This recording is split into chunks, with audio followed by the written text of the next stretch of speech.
మీ చిన్న కొడుకు అప్పగించండి.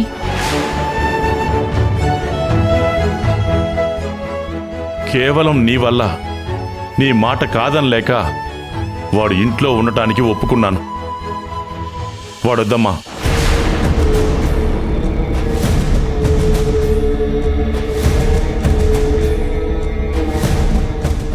రాఘవయ్య గారు, మీరైనా పవిత్రకి అర్థమయ్యేలా చెప్పండి. ఎన్నో ఏళ్లు శ్రమపడి ఇందిరా కన్స్ట్రక్షన్స్ని చాలా పై స్థాయిలో నుంచోబెట్టాను. దాన్ని అదే స్థాయిలో ఉంచగలిగే శక్తి తనకి మాత్రమే ఉంది. కొంచెం అర్థం చేసుకోండి.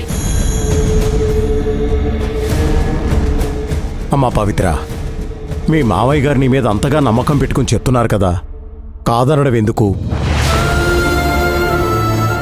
నువ్వు బాధ్యత తీసుకుంటే పైనున్న అరవింద్ కూడా సంతోషిస్తాడమ్మా.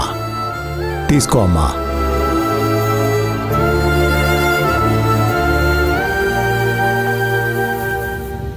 ఆ పనులలో పడితే నీ మనసు కూడా కాస్త కుదుట పడుతుందమ్మా. ఒప్పుకో పవిత్ర. ప్లీజ్ దయచేసి అర్థం చేసుకోండి.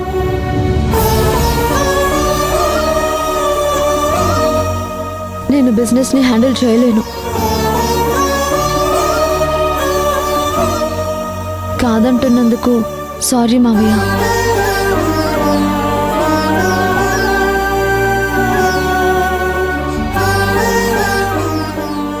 మేము నిర్ణయం తీసుకుని మీకు చెప్తామండి. మీరు వెళ్ళరండి. సరే మేడం, వెళ్ళొస్తాం సార్. వెళ్ళొస్తాం సార్.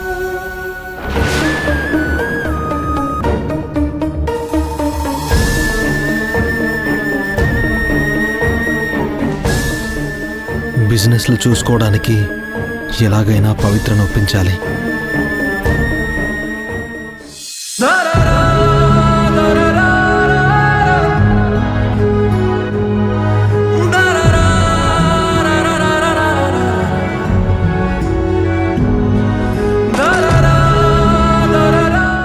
పవి, లోపలికి రావచ్చా?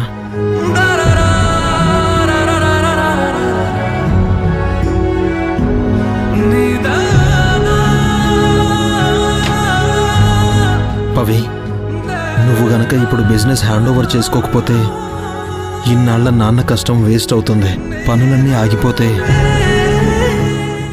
కంపెనీకి నాన్నకి చెడ్డ పేరు వస్తుంది. నువ్వు బిజినెస్ చూసుకుంటేనే అన్ని విధాలుగా బాగుంటుంది. నాకు ఇష్టం లేదు. ఎందుకు ఇష్టం లేదో ఏంటో ఒక పర్ఫెక్ట్ రీజన్ చెప్పు పవి. నాన్నకి చెప్పినట్టు నేను హ్యాండిల్ చేయలేనని మాత్రం చెప్పకు. నేను నమ్మను. ఈ ఇంటికి బిజినెస్కి వారసుడివి నువ్వు. అందుకే నువ్వే చూసుకోవాలి. కాబట్టే నేను రిజెక్ట్ చేశాను. భలే దానివే పవి. నువ్వు వద్దన్నంత మాత్రాన మా నాన్న నన్ను తీసుకెళ్ళి ఆ చైర్లో కూర్చోబెట్టరు. అయినా నాకన్నా బెటర్గా నువ్వే బిజినెస్ బాగా చూసుకోగలవు. కాబట్టి కాదనకు పవి, ప్లీజ్. నేనందుకు ఒప్పుకుంటే చాలా ప్రాబ్లమ్స్ వస్తాయి. ఏం ప్రాబ్లమ్స్ వస్తాయి? మావయ్య, Rajasekhar uncle friends, business partners. ఇప్పుడు వచ్చే ప్రాబ్లమ్స్ అన్నీ నా వల్లేనని రాజశేఖర్ అంకుల్ నా మీద ద్వేషం పెంచుకున్నారు. ఇప్పుడు కనుక నేను బిజినెస్ బాధ్యతలు తీసుకుంటే రెండు ఫ్యామిలీస్ మధ్యన దూరం ఇంకా పెరుగుతుంది. పైగా జరిగిన దానికి నేనే కారణమని నన్ను అపార్థం చేసుకుని సంజు నా మీద శత్రుత్వం పెంచుకుంది.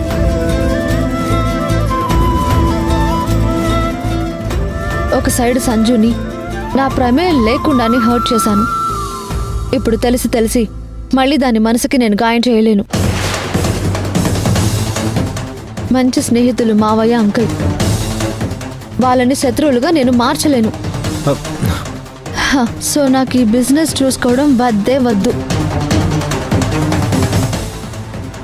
ఇప్పుడైనా పవిత్రకి నిజం చెప్పకపోతే ఇక ఎప్పటికీ బిజినెస్ చూసుకోదు. చెప్పేయడమే మంచిది.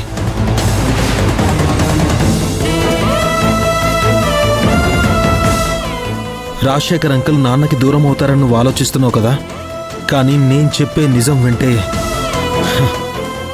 నువ్వే ఆ మనిషిని మన ఫ్యామిలీ నుంచి దూరం పెట్టాలని ఒక డెసిషన్ తీసుకుంటావు.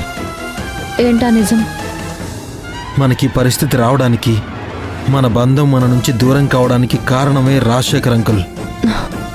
కొంచెం అర్థమయ్యేలా చెప్పాది. అరవింద్ అన్నయ్య చావుకు కారణం మరి ఇంకెవరో కాదు, ఆ రాజశేఖర్ అంకులే.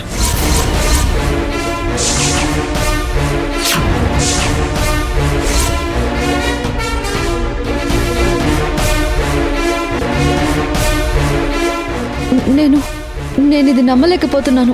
నమ్మినా నమ్మకపోయినా అదే నిజం పవి. అది నిజమని చెప్పడానికి నీ దగ్గర ఏం ఆధారాలున్నాయి? మహేశ్వరి కోమాలో ఉంది కాబట్టి తన ఫోన్, మురళి ఫోన్ డాక్టర్ గారు నాకు హ్యాండ్ ఓవర్ చేశారు.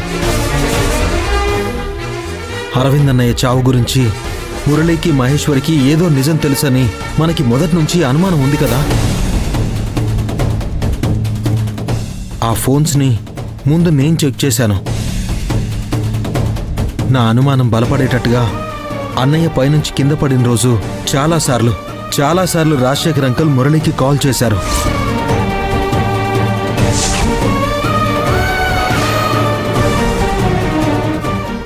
అదొక్కటే ఆధారం చేసుకుని నేను ఆ ఒక్క కారణంతోనే ఫిక్స్ అయిపోలేదు పవి.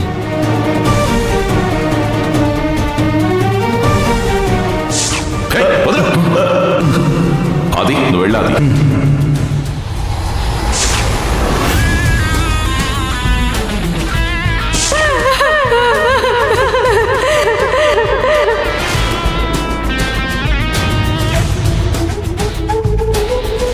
మహేశ్వరి మెడలో క్లియర్ గా సంజన గొలుసు కనిపిస్తుంటే తను దొంగతనం చేసే మనిషి కాదంటావేంటి?